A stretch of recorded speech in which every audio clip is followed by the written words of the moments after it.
नमस्कार, मैं हूं आपके साथ पूर्णिमा मिश्रा। हमारे खास प्रोग्राम क्या कहते हैं नरेंद्र मोदी में आज आपको सुनवाएंगे पीएम मोदी का वो ऐतिहासिक भाषण जो उन्होंने 7 अप्रैल 2024 को बिहार के नवादा में दिया। अपने भाषण में प्रधानमंत्री ने कहा कि भारत के इतिहास में कई शताब्दियों के इंतजार के बाद ये समय आया है और ये वो समय है जब हम मिलकर काम करें तो भारत विकसित हो सकता है, भारत अपनी गरीबी दूर कर सकता है और हमें इस मौके को गंवाना नहीं है। साथियों, आपको याद होगा लाल किले से मैंने कहा था यही समय है, सही समय है। भारत के इतिहास में कई शताब्दियों के इंतजार के बाद ये समय आया है। ये वो समय है जब हम मिलकर काम करें तो भारत विकसित हो सकता है। भारत अपनी गरीबी दूर कर सकता है। हमें इस मौके को गंवाना नहीं है और इसलिए 24 का ये चुनाव बहुत अहम हो गया है। बीते 10 वर्षों में बिहार के लोगों ने देश हित में लिए गए अनेक बड़े निर्णय देखे हैं। आज भारत में, बिहार में आधुनिक इंफ्रास्ट्रक्चर बन रहा है। आज बिहार में आधुनिक एक्सप्रेस वे बन रहे हैं। रेलवे स्टेशनों का आधुनिकीकरण हो रहा है। वंदे भारत जैसी ट्रेनें बढ़ रही हैं। डिजिटल क्रांति ने सरकार की सेवाओं को आपके मोबाइल में पहुंचा दिया है। आज पूरी दुनिया में भारत का डंका बज रहा है।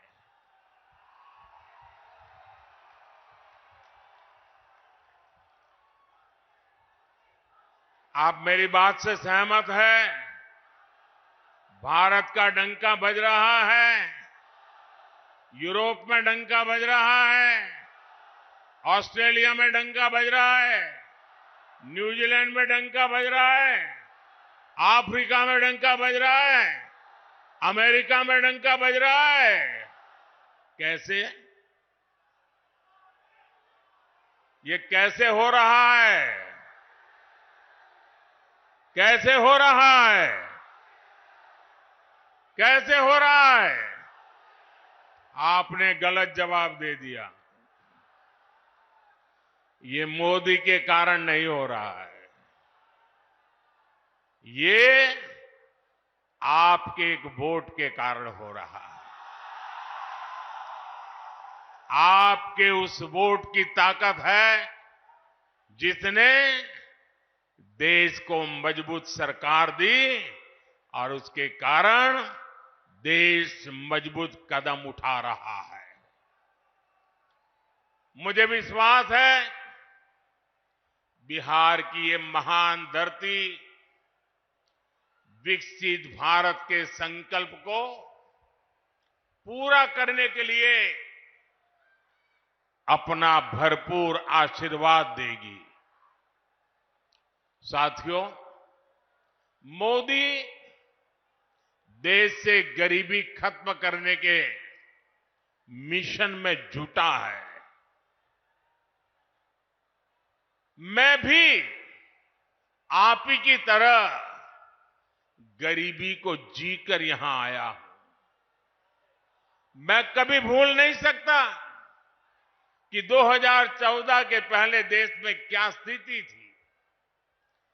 करोड़ों देशवासी कच्चे घरों में रहने को मजबूर थे या बेघर थे। देश के गांवों में ज्यादातर लोग खुले में शौच जाने के लिए मजबूर थे। गरीबों के पास न गैस कनेक्शन था, न नल से जल आता था। गरीब का राशन बिचौलिए खा जाते थे। अस्पताल में इलाज के लिए गरीब को दर दर भटकना पड़ता था।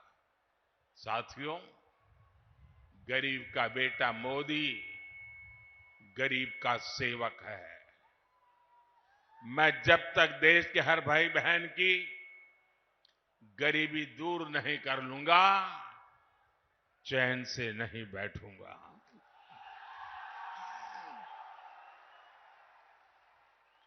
बीते 10 वर्षों में गरीब कल्याण के लिए जो काम हुआ, वो आजादी के बाद के 6 दशकों में भी नहीं हुआ था। इसी का नतीजा है कि 10 वर्षों में 25 करोड़ लोग गरीबी से बाहर आए हैं। जब नीयत सही होती है, हौसले बुलंद होते हैं, तो नतीजे भी मिलते ही हैं। और साथियों, अगर मैं आपको ही पूछूंगा तो आप इस सरकार के अनगिनत काम बता देंगे। हर इलाके का लोग बोलेंगे, हाँ हमारे यहां ये हुआ। हर परिवार कहेगा, हाँ हमारे यहां ये हुआ। 10 साल में इतना काम, इतना तेजी से काम पहले कभी किसी ने कल्पना नहीं की थी। उतनी तेजी से आज काम हो रहा है। लेकिन भाइयों बहनों, आपको लगता होगा, साबित सर्वे वाले कहते हैं कि भाई इस बार तो 400 पार पक्का है। सारे अखबार वाले लिखते हैं 400 पार पक्का है। सब लोग कहता है कि भाई एनडीए का जय जयकार है। फिर लोग कहते हैं, अरे इतना सारा हो रहा है, मोदी इतनी मेहनत क्यों कर रहा है? भाइयों बहनों, चुनाव तो आपने जिताना तय कर लिया है।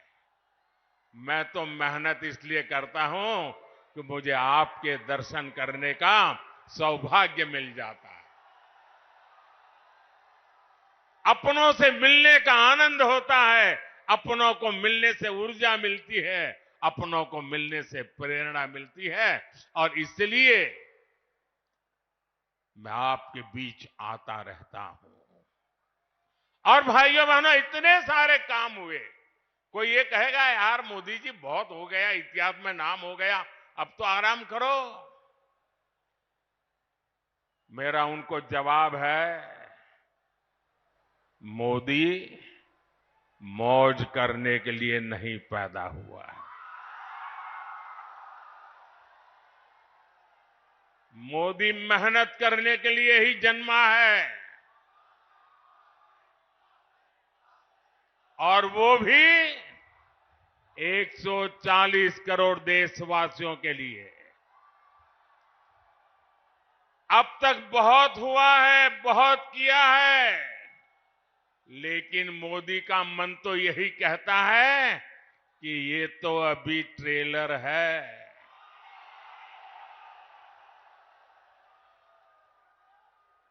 इतने से हमें रुकना नहीं है।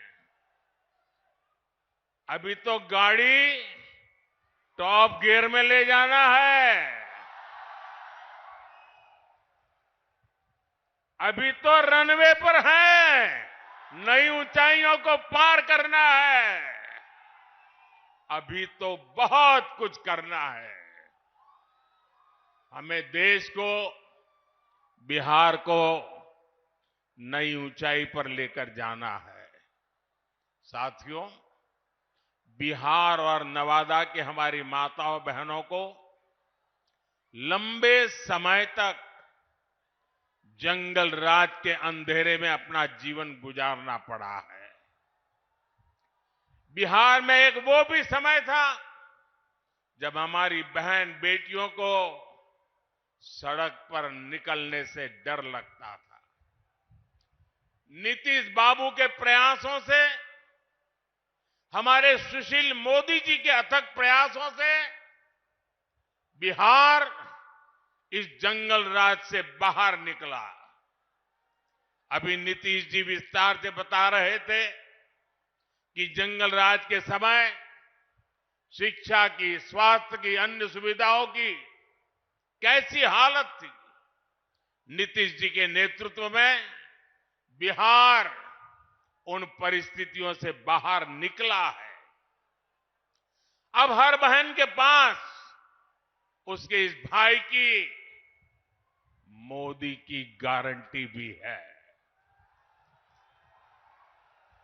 आज 12 करोड़ घरों में बने इज्जत घर महिलाओं के सम्मान की गारंटी है। आज बिहार में करीब 1.25 करोड़ उज्ज्वला सिलेंडर धुएं से आजादी की गारंटी है। अकेले नवादा में ही 2 लाख से ज्यादा उज्ज्वला कनेक्शन है। बिहार के गरीबों को मिले 37 लाख पीएम आवास महिलाओं की सुरक्षा और सुविधा की गारंटी है। बिहार के 8.5 करोड़ लोगों को मिल रहा मुफ्त राशन इस बात की गारंटी है कि किसी मां की संतान भूखे पेट नहीं सोएगी। इतना ही नहीं, तीसरे कार्यकाल में अभी तो मोदी की कई और गारंटी आने वाली है। अब मोदी की गारंटी है कि गांवों की 3 करोड़ बहनों को लखपति दीदी बनाएंगे। अब मोदी की गारंटी गांव और गरीब परिवार की बहनों को ड्रोन पायलट बनाने की है। मोदी ने पीएम सूर्यघर मुफ्त बिजली योजना भी शुरू की है ताकि गरीबों का बिजली का बिल, मध्यम वर्ग का बिजली का बिल 0 हो जाए, शून्य हो जाए। लेकिन साथियों, मोदी की ये गारंटियां कांग्रेस, आरजेडी वाले, इंडी गठबंधन वालों को परेशान कर रही है, उनको पसंद नहीं आ रही है। इंडी गठबंधन के एक बहुत बड़े नेता ने कहा कि मोदी जी आपको जो गारंटी देता है उस पर बैन लगना चाहिए। अरे इतने डर गए हो क्या? अरे मोदी की गारंटी से घबरा रहे हो क्या? ये लोग कहते हैं और कानून को जानकर कह रहे हैं कि मोदी का गारंटी देना ही गैर कानूनी है। मेरे देशवासी, आप ही देश के मालिक हैं। आप मुझे बताइए, क्या मोदी गैर कानूनी काम कर रहा है? क्या गारंटी देना गैर कानूनी है? क्या मैं मेरे देशवासियों को मेहनत करने की गारंटी देता हूं तो क्या मैं गुनाह करता हूं? मैं मेरे देशवासियों को यह कहूं कि मैं 24 घंटे काम करूंगा तो क्या ये गुनाह है?